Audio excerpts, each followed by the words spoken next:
इसलिए जीवन में निर्भय होने के लिए हमें अभिमान त्यागना चाहिए और भगवान को स्वीकार करना चाहिए।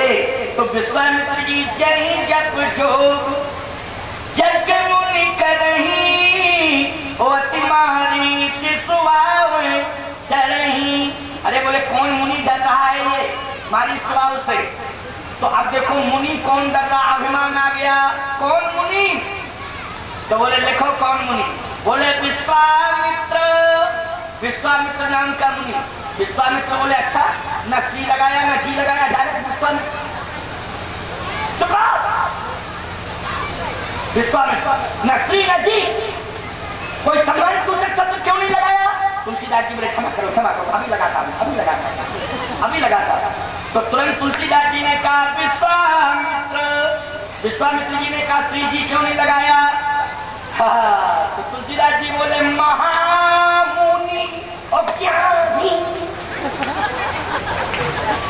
बोलो भाई, विशेषण लग गए कि नहीं? कितने विशेषण लग गए? मुनियों नहीं महामुनि, और जैसे मुनि नहीं ज्ञानी। ज्ञानी बोलो, ये अभिमान है कि नहीं? है अभिमान। बोले बस ही विपिन सुव्यासम जानी, ये अभिमान। लेकिन आपको मालूम होना चाहिए इसी अभिमान के कारण मारीच का आक्रमण हुआ, इसी अभिमान के कारण स्वभाव का आक्रमण हुआ। क्यों? मारीच दोष है और स्वभाव दुख है।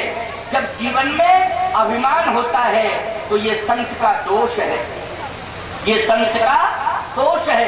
दोष आक्रमण करने लगता है और जब संत के जीवन में दोष आ जाता है तो उसे दुख ही मिलता है, इसके अलावा और उसे कुछ नहीं मिलता।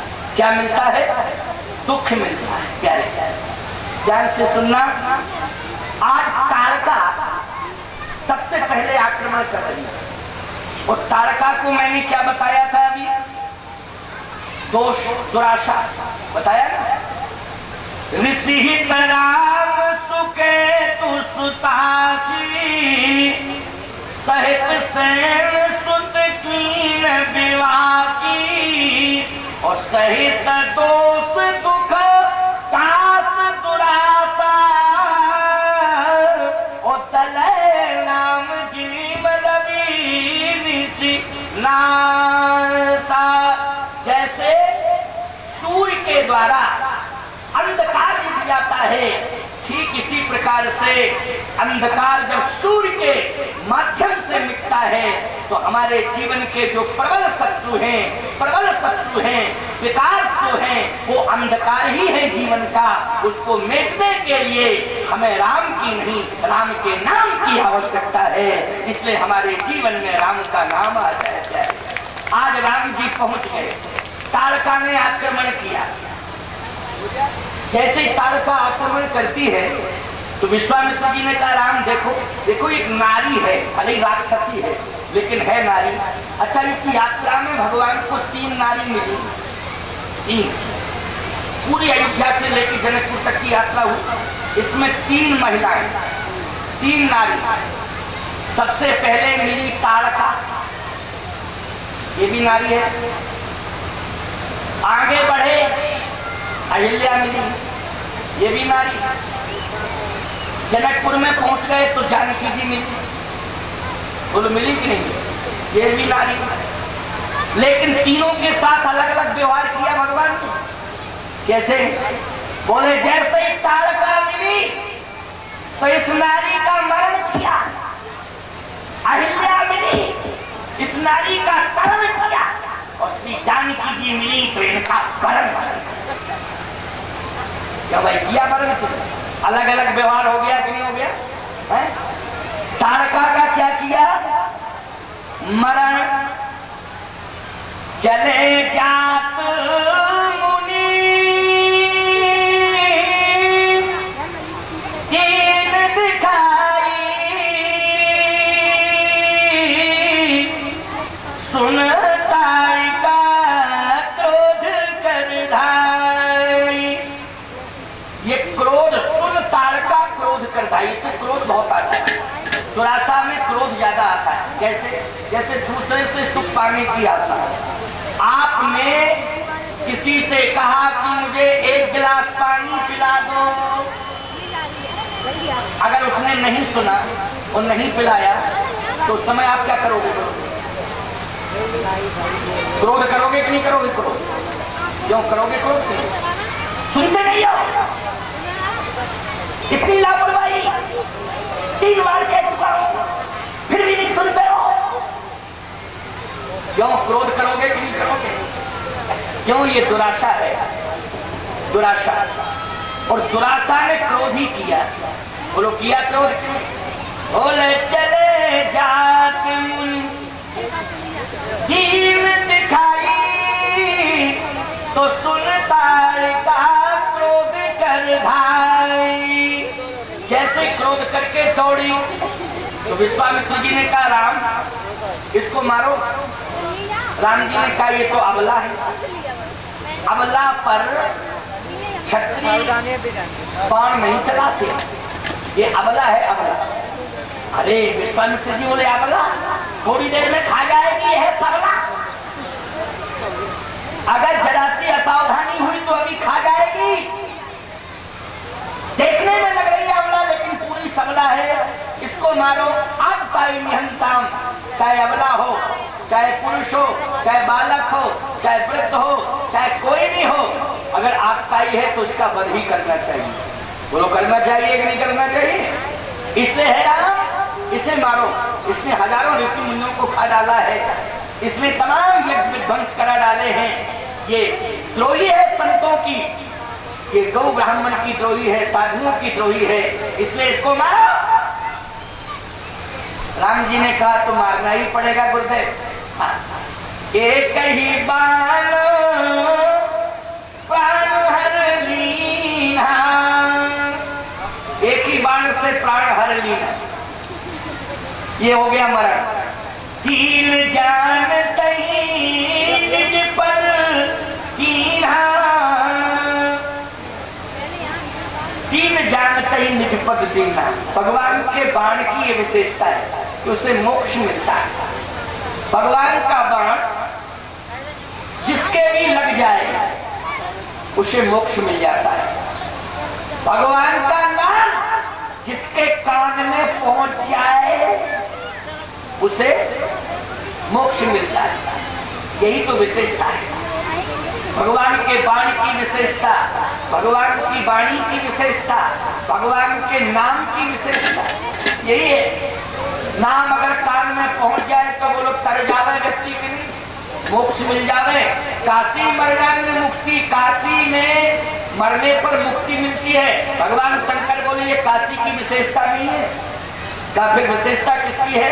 शंकर जी ने कहा विशेषता राम नाम की है, क्योंकि जो काशी में मरने लगता है मैं स्वयं पहुंच करके उसके कान में राम नाम सुना देता हूँ, इसलिए उसे मोक्ष मिल जाता है। बस काशी की नहीं, ये राम नाम की विशेषता है। राम का नाम मोक्ष दे देता है। आज तारका के सामने राम खुद खड़े हैं और राम का बाण मारने के लिए जा रहा है। राम का दर्शन करके वो मोक्ष प्राप्त करती है। तारका के मरने के बाद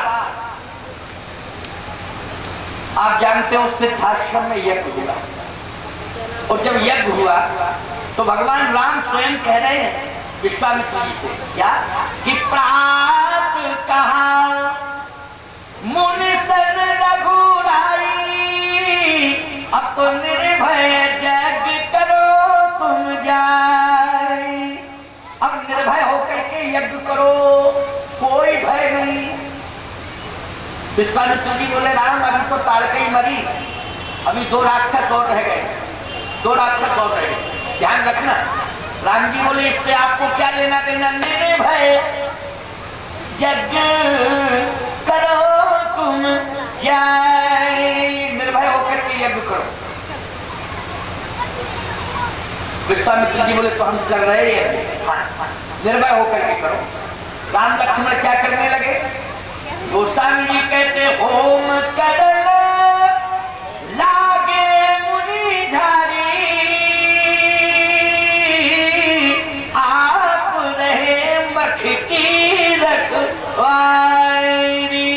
विश्वामित्र जी जैसे यज्ञ करने लगे तो आप रहे मक की रखवारी। कौन यज्ञ कर रहे हैं? महामुनि कर रहे हैं कि ज्ञानी कर रहे हैं? बोले नहीं नहीं, ना महामुनि कर रहे हैं ना ज्ञानी कर रहे हैं, होम करन लागे मुनि। मुनि देखो, भगवान कब मिलते हैं? जब व्यक्ति का अहंकार दूर हो जाता है ना। यदि उसके जीवन में अहम बना रहा तो भगवान उसकी रक्षा नहीं करेंगे प्यारे, और अहम चला जाए तो भगवान स्वयं रक्षा करने के लिए मजबूर हो जाते हैं। हो जाते हैं कि नहीं हो जाते हैं? अहंकार व्यक्ति को नष्ट कर देता है, लेकिन अहम यदि चला जाए तो उसके जीवन की रक्षा करने के लिए भगवान स्वयं आ जाता है और सदा भगवान उसके साथ रहता है। इसलिए ये अहम दूर करो।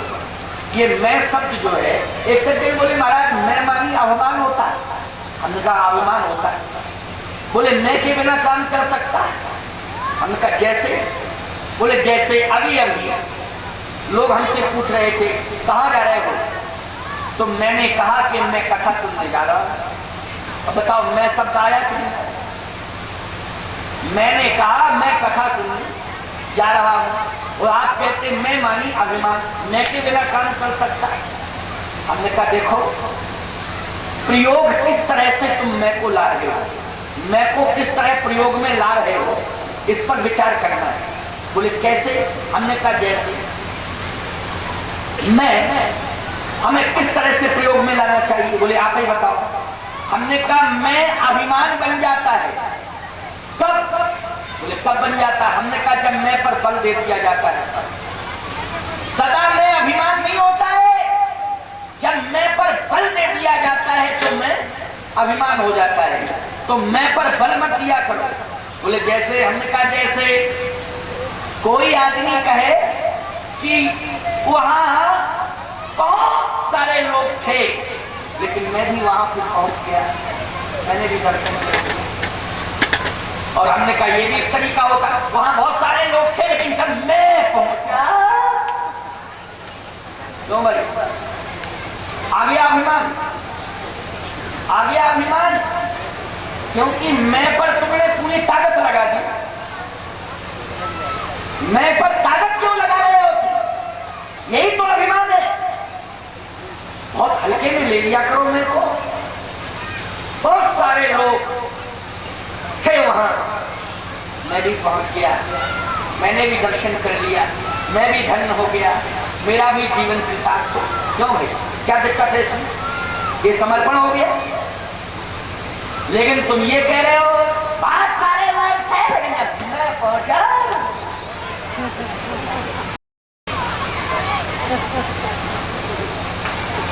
मतलब तुम पहुंचे, तुमने महाप्रलय कर दिया। मैं पर इतना जोर नहीं देना चाहिए, इसलिए मैं अभिमान बन जाता है जब मैं पर जोर लगा दिया जाता है। आज विश्वामित्र जी यज्ञ कर रहे हैं लेकिन महामुनि ज्ञानी यज्ञ नहीं कर रहा है। कौन यज्ञ कर रहा है? बोले होम करन लागे मुनि, केवल मुनि। झारी आप रहे मक की रखवारी, तो सुन मारीच निशाचर को ही ले सहाय धा बामुनि द्रोही, पिट फर बाण राम तही मारा, सतजो जन का सागर पारा। लेकिन फिर दूसरे बाण का प्रयोग किया तो पावक सर सुबाहु पुनि मारा, अनुज निशाचर कटक संहारा। आश्चर्य की बात तो यह है कि जब आक्रमण हुआ तो भगवान ने बिना फल का बाण दिया। क्यों दिया? बिन फल बाण। छूची बंदूक चलाई जाती कभी? बोलो भाई, हमारी समझ में तो तेज चलाई जाती है, क्या जरूरत है छूची बंदूक चलाने की? अरे उसमें कारतूस नहीं है, इस तरह करने से क्या होगा? बिना फल का बाण निष्प्रभावी होता है, किसी काम का नहीं, उसमें फल ही नहीं। लेकिन भगवान ने बिना फल बाण, अच्छा पता नहीं ये परंपरा सी बन गई रघुवंश में क्या? भरत जी ने भी बिन फल सायक मार्यो, चाप श्रवण लगता। भरत जी ने भी बिना फल का बाण दिया था, दिया था, वो तो बाद में दिया था। लेकिन राम जी तो जान रहे थे कि ये राक्षस है। भरत जी ने अनुमान लगाया था, लेकिन यहाँ मारीच के आक्रमण में अनुमान है कि प्रमाण है? बोलो, राक्षस का अनुमान है कि प्रमाण है? बोलो, प्रमाण है, अनुमान नहीं है। क्लियर है कि ये राक्षस आ रहा हमारी, क्योंकि सुन मारीच निशाचर को ही और ले सहाय धावा मुनि द्रोही। स्पष्ट है कि ये राक्षस है, आक्रमण करने के लिए आ रहा है। लेकिन बिन फल बाण राम तही मारा, सत जो जनगा सागर पारा।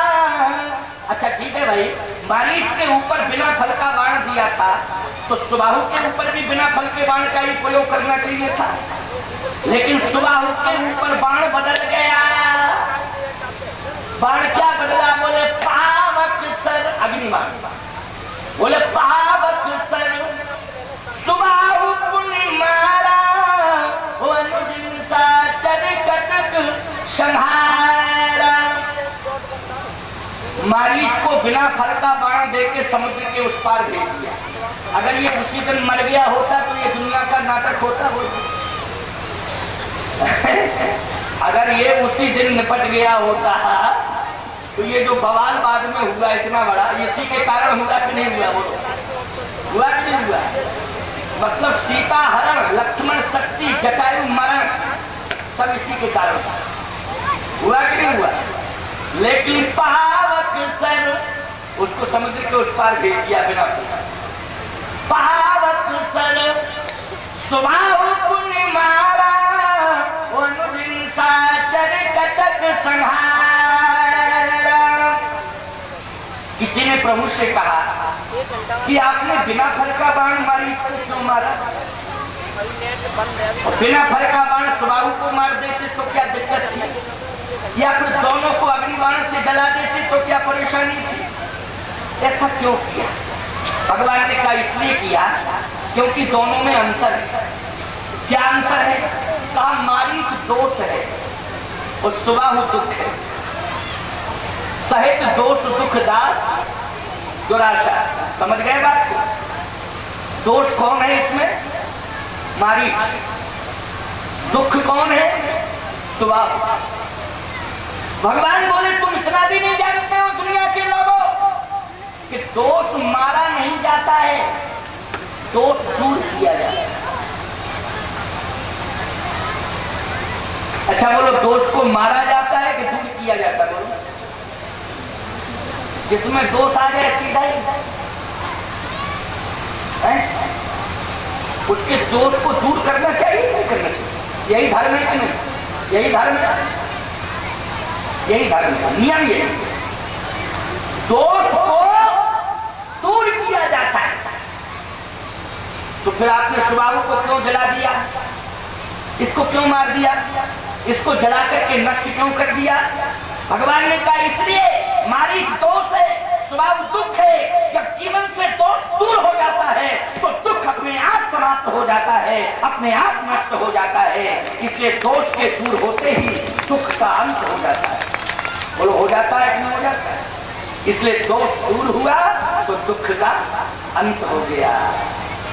अपने जीवन के दोष को दूर जब तक नहीं करोगे तब तक दुख का अंत होने वाला नहीं। और जिस दिन तुम अपने जीवन के दोष दूर कर दोगे उस दिन तुम्हारे दुख का अंत हो जाएगा। और ये दोष कब दूर होगा? जब हम अपने जीवन से दुराशा को समाप्त कर देंगे। दुराशा का अर्थ है दूसरे से सुख पाने की, आशा। हम ये बिल्कुल ना रखें दूसरे से सुख पाने की आशा, ये हमारा सबसे बड़ा दोष है जीवन का। इससे आज संकल्प लो, चाहे जितने वैभवशाली तुम क्यों ना हो, चाहे जितने प्रभावशाली तुम क्यों ना हो, लेकिन तुम्हारे जीवन में दुराशा नहीं होनी चाहिए। सीता जी निज ग्रह सब परिचर्या करही, रामचंद्र आयुष अनुसरही, जबकि दासी दास दिए बहु तेरे। तमाम दासियां आई थी जनकपुर से, लेकिन फिर भी सीता जी निज ग्रह सब परिचर्या करेगी। बोलो कहीं दुराशा है?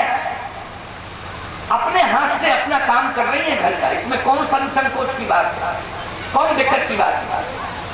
एक सज्जन हमसे बोले महाराज जी हम वो व्यक्ति हैं। हमने कहा कौन व्यक्ति हो? बोले हम वो व्यक्ति है कि जिंदगी में हमने कभी एक